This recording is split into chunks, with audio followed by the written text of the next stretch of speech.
Welcome back to our parent panel with Brea Schmidt and Dr. Katie Stewart today, and we are answering some of your parenting questions that you sent in. And I love this question. I feel like we have all been asked it at one point. Yeah. I want to know the answer. Mike is asking, how do you keep up with your energetic kids? I do not. I have an almost 3-year-old who a couple months ago, we went out to lunch on a Saturday, and he looks at my husband and me, he goes, "My energy has energy." What I wouldn't do. Truth. I mean, let me tell you. No, we don't. Here's our trick. Kid loves to run, and he loves dinosaurs. So 3, 2, 1, go, run like a pterodactyl. Then we switch it to a T-Rex, then Chronosaur. I love finding parenting that we can do from a seated position. Yes. That's one of them. Oh, the Adirondacks. He does like a pro chill with the beer. And Brea, your family is very involved in sports yes. too. Just a few. Just all of them. a few. How do you really get the energy to just go and cheer You know, every day? some days it's just survival. It's like it's what you do. But no, my youngest is very energetic, and I've learned that when I feel the energy, I then suggest the energetic thing to do, because then I've, engaged. I said, "Hey, do you want to go and do this?" And she looks at me like, "Yeah." And then I've done my You've done it. energy for the day. You've checked that off.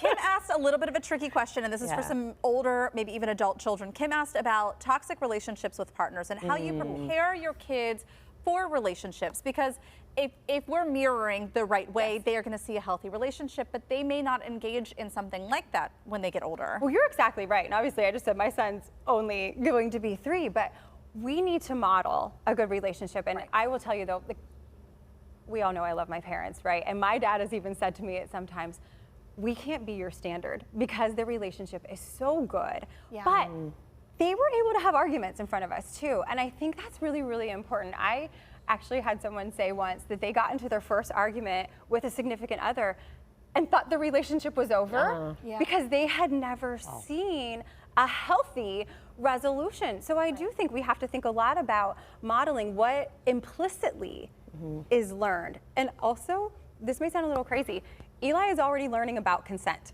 He doesn't know what that is, but he knows he's not allowed to just run up and hug and kiss somebody. Right. He has to ask For and consent. that he can say no. Right. And we He can respect it ask when consent. he says no. And I think self-esteem is a big piece of it too. Yeah. Is I'm constantly, with my daughters and my son, just encouraging them to love who they are and to realize that, they should surround themselves with people who appreciate who they are. Right. And that's a very basic thing, but as they get older and do start to look for relationships, that they know that somebody who embraces them as who they are is a really important piece of it. Oh my Such God, I good love advice. And I think, though, your relationship with your child, too, right? Yeah, right. Is part absolutely. of that, so that they know I have this strong relationship that I can fall back on. And obviously, it's going to be a different kind of relationship, but there are feelings that should be the same.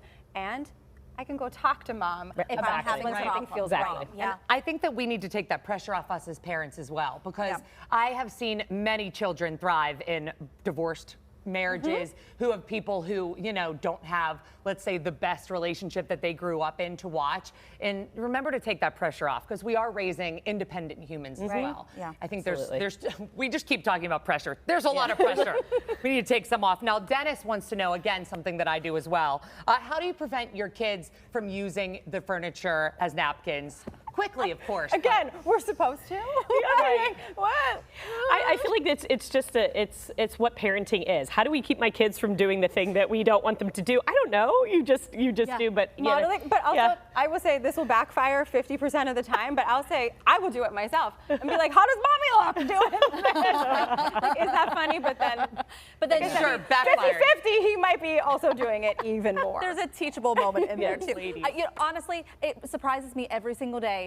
Oh, I have to teach you not to do this. That's right. Like, you don't just come out of the womb knowing that this is not your napkin. Got it. Perfect. Fantastic. It's a and my lot. jeans Thank also. you. That's That you're right. wiping your dirty hand off. Thank you I'll so be much. changing my white jeans Yes. before I see you. Thank you, ladies. It's a blast, as always. If you're interested in checking out the Thinking Branch or booking an appointment with Dr. Katie, we're going to have more information on our website, kdk.com/talkpittsburgh.